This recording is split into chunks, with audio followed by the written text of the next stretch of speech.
الرحمن الرحیم الصلاۃ والسلام علیک یا سیدی یا رسول اللہ وعلی آلک و اصحابک یا سیدی یا حبیب اللہ۔ سامعین محترم، آج ہم آپ کے سامنے یاسین نامی منہاجی رافضی اس کے حوالے سے حاضر ہوئے ہیں۔ یہ انسان سوشل میڈیا پر اپنے کلپ بند کمرے میں بیٹھ کے اپلوڈ کر کے عرصہ دراز سے علماء اہل سنت و جماعت صحیح العقیدہ کو بکواسات کر رہا ہے، مغلظات بک رہا ہے اور شیعت کو پھیلانے کی اہل سنت و جماعت کے سادہ لو عوام میں کوشش کر رہا ہے۔ اس کی پشت پناہی کرنے والا انڈیا کا سرور چشتی راہ کا ایجنٹ ہے، انتہا درجے کا منافق ترین آدمی ہے وہ، جس نے اس کو پشت پناہی دے رکھی ہے، اور وہ بھی رافضیت کے ہی مشن پر رواں دواں ہے۔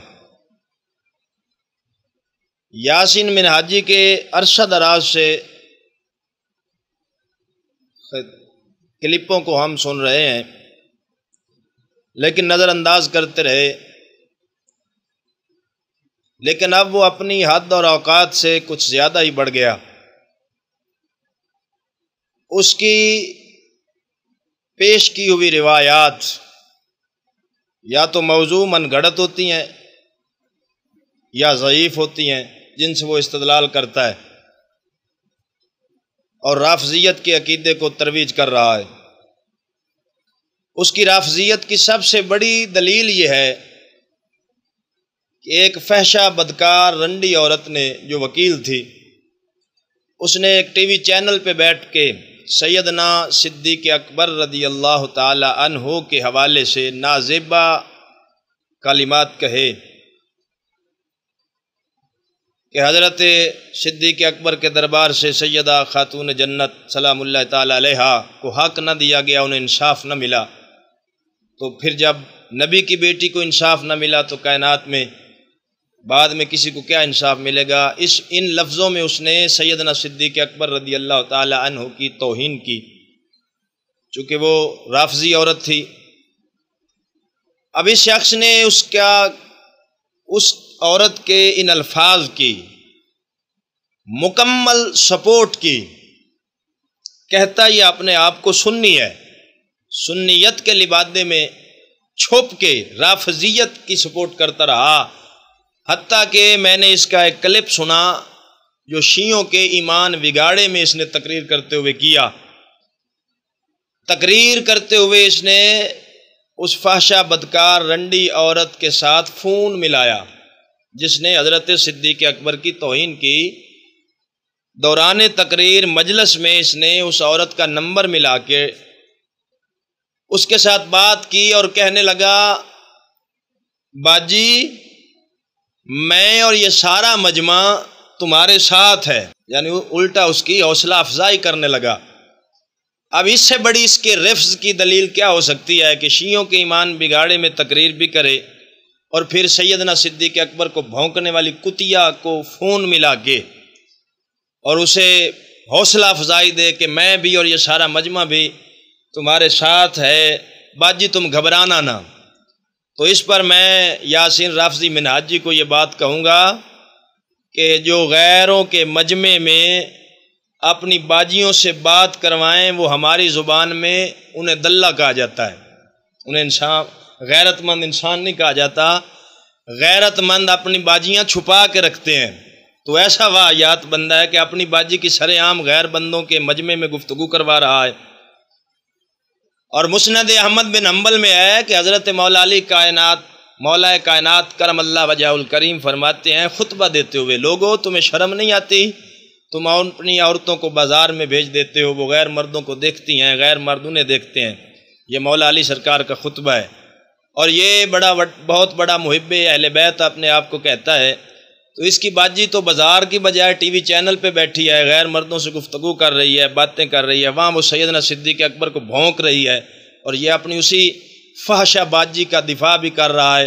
رافضی ہونے کا ثبوت بھی اس نے اپنا دے دیا، اور اپنا بے غیرت اور دیوس ہونے کا ثبوت بھی اس نے اسی مجمع میں مہیا کر دیا۔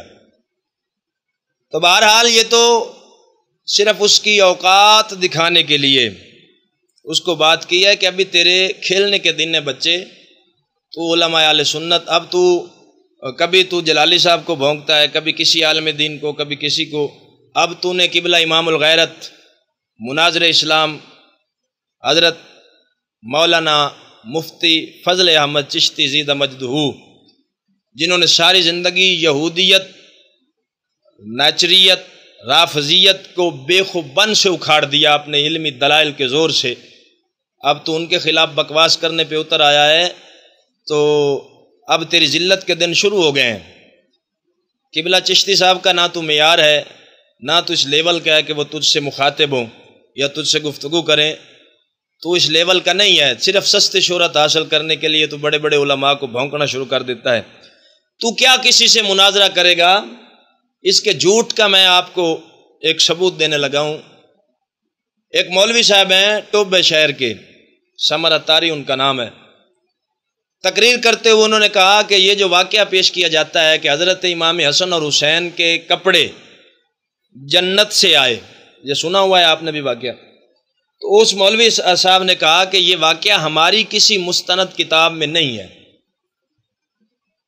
اب اس یاسین رافضی منہاجی یہ اب بیٹھ گیا بند کمرے میں اس کا رد کرنے کے لیے، اور بڑے جناب بلنگ و بانگ دعوے کرتے رہا اور کہتا رہا، او ثمر اتاری تو کہتا ہے یہ ہماری کسی مستند کتاب میں نہیں ہے، سن میں حوالے دے رہا ہوں، تو نوٹ کر کہ تفسیر در منصور پڑھ لے، تفسیر مظہری شریف پڑھ لے، قاضی ثناء اللہ پانی پتی کی روضۃ الشہداء پڑھ لے، نزہۃ المجالس پڑھ لے، مسند ابی یعلا پڑھ لے، ان سب میں یہ روایات موجود ہیں کہ بی بی کے کپڑے بھی آسمان سے آتے رہے اور کھانا بھی آتا رہا۔ جب اس نے یہ حوالے دیے تو مجھے تجسس ہوا، چونکہ یہ واقعہ کسی مستند کتاب میں میری نظر میں بھی نہیں گزرا تھا، تو میں نے در منصور بھی اٹھائی، مظہری شریف بھی دیکھی، مسند ابی یعلا بھی دیکھی، تو مجھے بہرحال وہ روایت مل گئی۔ اب روایت کیا ہے؟ یہ تفسیر در منصور میرے ہاتھ میں ہے، ضیاء القرآن والوں کی چھپی ہوئی۔ اس میں اب آپ روایت کے لفظوں پہ غور کرنا، پھر اس کی کذب بیانی جو اس نے کی ہے سادہ عوام کو گمراہ کرنے کے لیے، کیسے کیسے لوگ آ گئے کہ کتاب میں بات اور ہوتی ہے، اپنے من گھڑت عقیدے کو ثابت کرنے کے لیے اسے اور کا اور بنا کر پیش کر دیتے ہیں، چونکہ اب انہیں پتہ ہے کہ ہر عوامی بندہ تو کتاب تک رسائی نہیں رکھتا، نہ وہ کتاب تک پہنچ سکتا ہے، تو ہماری بلے بلے ہو جائے گی جی، بڑے بڑے حوالے اس نے دے دیے۔ اب روایت یہ مسند ابی یعلا کے ہی حوالے سے نقل کر رہے ہیں علامہ جلال الدین سیوطی علیہ رحمت، کہتے ہیں کہ حضرت جابر رضی اللہ تعالیٰ عنہ سے روایت نقل کی امام ابو یعلا نے کہ حضور صلی اللہ علیہ وآلہ وسلم نے چند روز کھانا تناول نہ فرمایا، آپ اپنی ازواج مطہرات کے پاس تشریف لائے مگر ان کے پاس کوئی چیز نہ پائی کھانے کے لیے، یعنی پھر آپ حضرت سیدہ خاتون جنت فاطمہ الزہراء سلام اللہ تعالیٰ علیہا کے پاس تشریف لائے، پوچھا، اے بیٹی کیا تیرے پاس کوئی چیز ہے جس کو میں کھا لوں، کیونکہ میں تو بھوکا ہوں؟ تو حضرت فاطمہ نے عرض کی، میرے پاس تو کچھ بھی نہیں۔ جب حضور صلی اللہ علیہ وآلہ وسلم حضرت فاطمہ کے گھر سے باہر تشریف لے آئے تو آپ کی ایک پڑوسن نے وہ دو روٹیاں اور گوشت کا ایک ٹکڑا بھیجا۔ حضرت فاطمہ نے اس عورت سے یہ کھانا لے لیا اور اسے برتن میں رکھ لیا، کہا میں اس کھانے کے بارے میں اپنے آپ اور گھر والوں پر حضور نبی اکرم صلی اللہ علیہ وآلہ وسلم کو ترجیح دوں گی۔ کیا مطلب کہ میں نہ خود کھاؤں گی، نہ اپنے بچوں کو کھلاؤں گی، نہ گھر والوں کو، میں اپنے آپ پر، اپنے اہل خانہ بچوں اور خامند پر اپنے باپ امام الانبیاء صلی اللہ علیہ وآلہ وسلم کو ترجیح دوں گی، کیونکہ وہ کھانا مانگ رہے تھے، انہوں نے وہ کھانا سنبھال کر رکھ لیا۔ اب آگے کہتے ہیں کہ حضرت حسن حسین کو رسول اکرم صلی اللہ علیہ وآلہ وسلم کی طرف بھیجا سیدہ خاتون جنت نے کہ اپنے نانا جان کو بلا کے لے آؤ۔ حضور اکرم صلی اللہ علیہ وآلہ وسلم واپس تشریف لائے۔ حضرت فاطمہ نے عرض کی میرے ماں باپ آپ پر قربان، اللہ تعالیٰ نے ایک چیز عطا فرمائی ہے جسے میں نے آپ کے لیے چھپا کر رکھا ہوا ہے۔ حضور اکرم صلی اللہ علیہ وآلہ وسلم نے فرمایا اے بیٹی وہ پیالہ لے آؤ۔ جب حضرت فاطمہ نے پیالے سے پردہ ہٹایا تو روٹیوں اور گوشت سے بھرا ہوا تھا۔ اس نے تو 2 روٹیاں دی تھیں اور 1-2 بوٹیاں تھیں اس میں پیالے میں، لیکن جب آپ نے پردہ ہٹایا تو روٹیاں بھی زیادہ اور سالن بھی زیادہ، وہ پیالہ روٹیوں اور گوشت سے بھرا ہوا تھا۔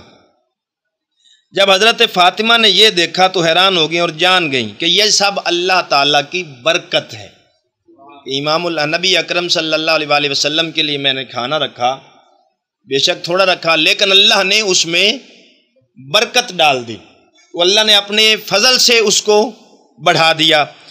اب آگے کہتے ہیں حضرت فاطمہ نے اللہ تعالیٰ کی حمد و ثنا کی، کھانا حضور اکرم صلی اللہ علیہ وآلہ وسلم کی بارگاہ میں پیش کیا۔ جب حضور اکرم صلی اللہ علیہ وآلہ وسلم نے اسے دیکھا تو اللہ تعالیٰ کی حمد و ثنا بیان کی، پوچھا اے بیٹی یہ تیرے پاس کہاں سے آیا؟ عرض کی اے ابا جان یہ اللہ تعالیٰ کی طرف سے ہے، اللہ تعالیٰ جسے چاہتا ہے بے حساب رزق عطا فرماتا ہے۔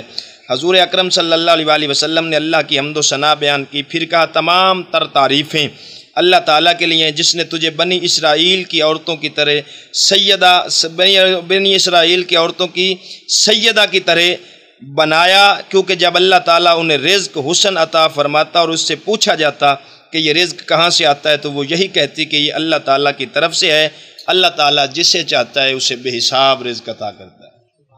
اب آپ نے روایت مکمل سن لی، یہی روایت تفسیر مزری شریف میں بھی ہے، یہی مسند ابی یعلا میں بھی ہے۔ اس میں کہیں لفظ آیا کہ آسمان سے اترا تھا، یا اس میں یہ لفظ آئے کہ کھانا اور لباس آسمان سے اترا تھا؟ محض یہاں کیا بات ہے کہ کھانے میں اللہ نے برکت ڈال دی، اور آگے نبی اکرم صلی اللہ علیہ وآلہ وسلم نے یہ وضاحت فرما دی کہ اللہ نے تجھے بنی اسرائیل کی اور سیدہ عورتوں کی طرح تمہیں بھی بنایا ہے، کہ جب انہیں رزق اور حسن دیا جاتا تھا تو وہ یہی کہتی تھیں کہ اللہ تعالیٰ کی طرف سے۔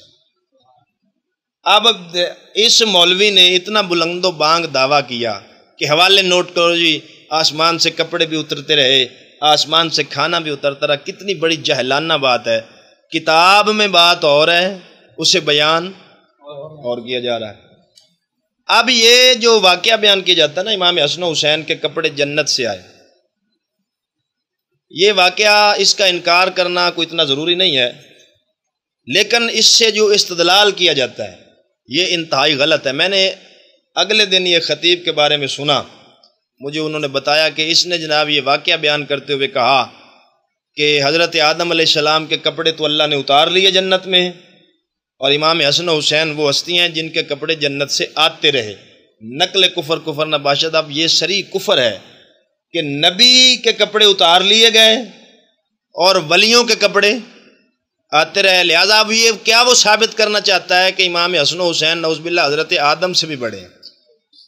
اور یہ عقیدہ آپ ذہن میں رکھ لیں، یہ اجماع ہے اہل سنت و جماعت کا کہ غیر نبی جتنی بھی بلند شان والا ہو، وہ اہل بیت سے ہو یا صحابی سے ہو، لیکن وہ جتنی بھی اس کی شان ہے وہ نبی سے اوپر تو کیا نبی کے برابر بھی نہیں ہو سکتا۔ نبی کے برابر بھی اگر کوئی کہے گا تو کافر ہو کے مرے گا۔ یہ حالانکہ شیعہ کا عقیدہ ہے کہ اماموں کی شان جو ہے نا جی وہ نبیوں سے بلند ہے، وہ یہ شیعوں کا عقیدہ ہے، رافضیوں کا، اہل سنت و جماعت کا نہیں ہے۔ حالانکہ ان کی ہی کتاب یہ میرے سامنے موجود ہے، رجال کشی، یہ بیروت لبنان کی چھپی ہے، اس کا صفحہ نمبر 214 ہے۔ اس میں خود سیدنا امام جعفر الصادق رضی اللہ تعالی عنہ کا قول نقل کیا گیا ہے کہ آپ نے فرمایا من قال باننا انبیاء فعلیہ لعنت اللہ ومن شک فی ذلک فعلیہ لعنت اللہ۔ فرمایا امام جعفر صادق نے جو ہمیں نبی سمجھے، نبی کہے، اس پر اللہ کی لعنت، اور جو اس میں شک کرے اس پر بھی اللہ کی لعنت۔ اب وہ تو یہ لعنت فرما رہے ہیں ان لوگوں پر جو ان کو انبیاء کے برابر یا ان کو انبیاء سے بلند کہیں، افضل کہیں، ان کے نزدیک تو وہ لوگ لعنتی ہیں۔ تو پتہ یہ صرف نا ایک ڈھونگ رچایا ہوا ہے حب اہل بیت کا ڈرامہ کر کے ایموشنل بلیک میل کرنے کی کوشش کرنا کہ اگر ہم اب علماء اگر کسی روایت کے بارے میں کہہ دیں کہ یہ روایت موضوع ہے بھائی، من گڑت ہے، اسے بیان نہ کرو، تو اب آگے سے جواب کیا ملتا ہے؟ تم تو ناسبی ہو جی، تم خارجی ہو، تمہارے اندر بغض اہل بیت ہے۔ کیا یہ محبت اہل بیت کا یہ معیار ہے کہ جھوٹی روایات بیان کی جائیں؟ یہ معیار ہے آپ کے نظر میں؟ محبت اہل بیت کے لیے اللہ کا سچا قرآن بھی موجود ہے، مصطفیٰ کے سچے فرمان بھی موجود ہے۔ تو جب ہمارے پاس سچائی موجود ہے تو ہم جھوٹی روایات کا سہارا کیوں لیں؟ کس بنا پر لیں؟ انہی جھوٹی روایات کی وجہ سے آج اہل سنت و جماعت کے سادہ لو عوام کے عقیدوں کو متزلزل کیا گیا ہے، اور اس سازش میں جاہل قسم کے پیر بھی شامل ہیں جناب۔ وہ اپنی من گڑت تعویلات کر کے ایسی ہی روایت، یہ یاسین منہاجی کا ایک جھوٹ میں نے آپ کے سامنے رکھ دیا کہ کتاب میں بات اور ہے، بیان اس کو اور کر رہا ہے۔ اب وہ لوگ جو دیکھ رہے ہیں نیٹ پہ، انہوں نے کہا واہ جی واہ ماشاءاللہ، کیا اس نے حوالہ دے دیے، اب تو مولویوں کی بولتی بند ہو گئی۔ اسی لیے یہ لعنتی انسان کسی کے سامنے نہیں آتا، صرف بند کمرے میں بیٹھ کے بکواس کرتا ہے، مغلظات بکتا ہے، اس کا کوئی سنیت والا عقیدہ نہیں ہے۔ اس کو کتنے ہی علماء نے فون کیا کہ ہمارے ساتھ بیٹھ کے ٹیبل ٹاک کر، مناظرہ کر، یہ میدان میں نہیں آیا۔ بند کمرے میں اپنا ہی کمرہ، اپنا ہی کیمرے، اپنے ہی لوگ، ان کے سامنے بول لینا آسان ہے۔ اب اس نے جو قبلہ امام الغیرت پر، میں اس پر ایک اور حوالہ بھی پیش کر دوں، اس نے ایک حوالہ پیش کیا روضۃ الشہداء کتاب کا، یہ میرے پاس موجود ہے، سیم چشتی نے اس کا ترجمہ کیا ہے۔ اب یہ جو کتاب ہے نا، یہ مستند نہیں ہے، اس میں جھوٹ سچ ہر طرح کی روایات موجود ہیں، جھوٹی بھی ہیں سچی بھی ہیں۔ اب اس روایت کا لکھا ہونا کسی کتاب میں یہ دلیل نہیں ہے جب تک روایت اپنے اصول روایت کے مطابق صحیح ثابت نہ ہو جائے، اس وقت تک لکھی ہوئی بات دلیل نہیں بن سکتی۔ لکھا ہوا تو بہت کچھ ہوتا ہے کتابوں میں، پھر ہر لکھا ہوا ہی ہم مان لیں، لہذا ہر لکھی ہوئی بات نہ مانی جاتی ہے، نہ اس پہ عمل کیا جاتا ہے۔ مذہب، اور دوسری بات یہ ہے کہ مذہب مختار کے سامنے روایت نہیں چلتی، اصول چلتے ہیں، روایت نہیں چلتی۔ آج بندے روایت کو ہی مذہب بنانا چاہتے ہیں، روایت سے مذہب نہیں بنتا، مذہب اصول سے بنتا ہے۔ اور جو بندہ محکمات دین سے بھی نہ واقف ہو اور محکمات مذہب اہل سنت سے بھی نہ واقف ہو، وہ لاکھ روایات پیش کرتا پھرے، اس کی دلیل بات نہ حجت ہے نہ دلیل ہے۔ میں اس یاسین نامی منہاجی رافضی سے ایک بات پھر کہتا ہوں، اگر تو حلالی ہے، متا کی پیداوار نہیں ہے، تو پھر تیرے ذمے ہے یہ جو در منصور سے تو نے حوالہ پیش کیا کہ آسمان سے کپڑے بھی آتے تھے اور کھانا بھی آتا تھا، یہ لفظ اس روایت سے ثابت کر۔ آسمان سے نازل ہونے کی بات ہو، باقی رہا کھانے میں برکت آ جانا، تو یہ تو سیدہ کی کرامت ہے، اور کرامت کے ہم منکر ہی نہیں، اور ایسے کرامات تو اولیاء اللہ سے بھی ہزارہ ہوئی ہیں، کرامات کے ہم منکر نہیں ہیں۔ کھانے میں برکت آ جانا، اور آپ کو کتنے واقعات ملیں گے کہ فلاں ولی نے دعا کی، کھانے میں برکت آ گئی۔ یہ برکت آ جانا یہ کرامت سیدہ خاتون جنت ہے، اس کے ہم منکر نہیں ہیں، لیکن یہ لفظ دکھا کہ آسمان سے کھانا بھی اترا، آسمان سے کپڑے بھی اترے، یہ روایت دکھا۔ دوسرا یہ تو روضۃ الشہداء کو جی مستند کتاب ہے، اس کا استناد مستند ہونا میں ایک ہی بات سے آپ کے سامنے رکھتا ہوں اور اس کے بعد اس پہ تبصرہ کرتا ہوں۔ اس نے نا جی اہل بیت کے غم میں رلانے کے لیے ایک جھوٹی روایت اس میں درج ہے، کہتا ہے کہ حضرت عبداللہ ابن مبارک، یہ عبداللہ ابن مبارک امام بخاری رحمہ اللہ کے استاد ہیں، بہت بڑے محدث ہوئے ہیں اور باعمل متقی پرہیزگار محدث ہوئے ہیں۔ کہتا ہے کہ عبداللہ ابن مبارک نے اہل بیت کی مظلومی، محرومی اور نجوری مہجوری کا واقعہ اس طرح بیان کیا، ایک وقت میں حرم کی حاضری کے لیے توکل بخدا اکیلا ہی صحرا میں جا رہا تھا کہ اچانک میں نے 12-13 سال کی عمر کے ایک شہزادے کو دیکھا، وہ تنہا اور پا پیادہ چلا جا رہا ہے۔ اس شہزادے کے گیسو سیاہ اور چہرہ چاند کی طرح تھا۔ میں نے کہا سبحان اللہ، اس صحرا میں یہ شخص کون ہے؟ میں نے آگے بڑھ کر سلام کیا، انہوں نے جواب عطا فرمایا۔ میں نے پوچھا آپ کون ہیں؟ انہوں نے کہا میں عبداللہ یعنی خدا کا بندہ ہوں۔ میں نے کہا آپ کہاں سے آئے ہیں؟ انہوں نے کہا من اللہ یعنی اللہ کی طرف سے آیا ہوں۔ میں نے کہا آپ کو کہاں جانا ہے؟ فرمایا اللہ یعنی خدا کی طرف جانا ہے۔ میں نے کہا آپ کیا چاہتے ہیں؟ فرمایا رضا اللہ یعنی اللہ تعالیٰ کی خوشنودی اور رضا چاہتا ہوں۔ میں نے کہا آپ کا زادرہ اور سواری کہاں ہے؟ فرمایا میرا زادرہ توشہ تقویٰ ہے اور میری سواری میرے دونوں پاؤں ہیں۔ میں نے کہا یہ خون خار بیابان ہے اور آپ نو رسیدہ چھوٹی عمر کے ہیں، آپ کیا کریں گے؟ فرمایا تو انہیں کسی ایسے شخص کو دیکھا ہے جو کسی کی زیارت کی طرف متوجہ ہو اور وہ شخص اسے بے بہرا اور محروم کر دے۔ میں نے کہا اگرچہ آپ کی عمر چھوٹی ہے مگر بات بہت بڑی کی ہے، آپ کا نام کیا ہے؟ تو فرمایا ابن مبارک رحمہ اللہ تعالی، مصیبت زدگان روزگار کا کیا پوچھتے ہو اور ان کے نام سے کیا نشان تلاش کرو گے؟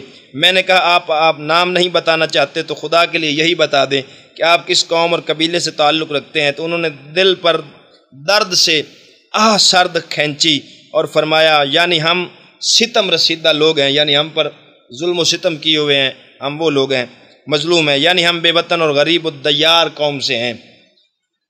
ہاں تو کہنا یعنی ہم اس قوم سے ہیں جس پر قہر و غضب توڑا گیا۔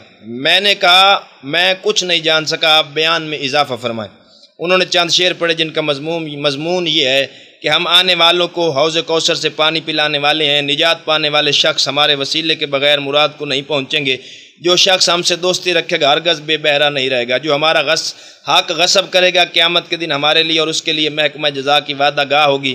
انہوں نے یہ بات کی اور میری نگاہوں سے غائب ہو گئے۔ میں نے بہت تعصف کیا یعنی پریشان ہوا، میں نے انہیں نہ جان سکا وہ کون تھے۔ جب مکہ معظمہ میں پہنچا تو ایک دن طواف کے دوران لوگوں کا ایک گروہ دیکھا جس نے ایک شخص کو اپنے حلقے میں لے رکھا تھا اور بہت سے لوگ اس کے قدموں میں کھڑے تھے۔ جب میں نے ان کے سامنے ہوا دیکھا یہ وہی صاحبزادے ہیں اور وہ لوگ ان کے ارد گرد جمع ہو کر حلال و حرام کے مسائل اور قرآن و حدیث کے دقائق پوچھ رہے ہیں اور زبان فصیح اور بیان ملیح سے ان کی مشکلات کی گرہیں کھول رہے ہیں۔ وہ جو نوجوان مجھے جنگل بیابان میں ملا تھا یہ وہی نوجوان ہے جس کے گرد لوگ بیٹھ کے مسائل پوچھ رہے ہیں۔ اچھا عبداللہ ابن مبارک کہتے ہیں میں نے یہ بات سنی، میں نے کہا یہ کون ہے؟ میں نے لوگوں سے پوچھا کہ یہ جو نوجوان تمہیں مسائل بتا رہا ہے یہ کون ہے؟ تو آگے سے انہوں نے کہا افسوس تو انہیں نہیں جانتا، یہ وہ ہیں جنہیں وادی مکہ کے سنگریزے بھی پہچانتے ہیں۔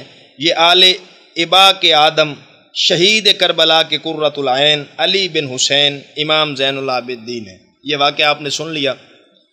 اب عبداللہ ابن مبارک کا سن ولادت ہے 118 ہجری، امام زین العابدین کا سن وصال 93 یا 94 ہجری ہے۔ 93 کریں تو 7 وہ اور 18 یہ، 18 اور 7 کتنے ہو گئے؟ 18 اور 7 25 سال بعد ایک بندہ 25 سال بعد پیدا ہو رہا ہے، ایک بندہ 25 سال پہلے فوت ہو گیا ہے۔ اب جو 25 سال پہلے وصال کر گیا وہ اس بندے کو بچے کی صورت میں مل رہا ہے جو 25 سال اس سے بعد پیدا ہوا ہے۔ اندازہ کریں یہ جھوٹ کی انتہا نہیں۔ اب اس کتاب سے وہ حوالے دے رہا ہے۔ میں نے کہا پہلے چلو یہ روایت تو ثابت کر مناجی، یہ جو مستند تو نے کہا کتاب ہے، عبداللہ ابن مبارک اور امام زین العابدین کا فاصلہ 25-26 سال تقریباً بنتا ہے۔ با روایت دیگر شیعہ سنی روایات کو اگر ملا کر دیکھیں تو 93 یا 94 ہجری ان کا سن وصال ہے، 118 ہجری حضرت عبداللہ ابن مبارک کا سن ولادت ہے۔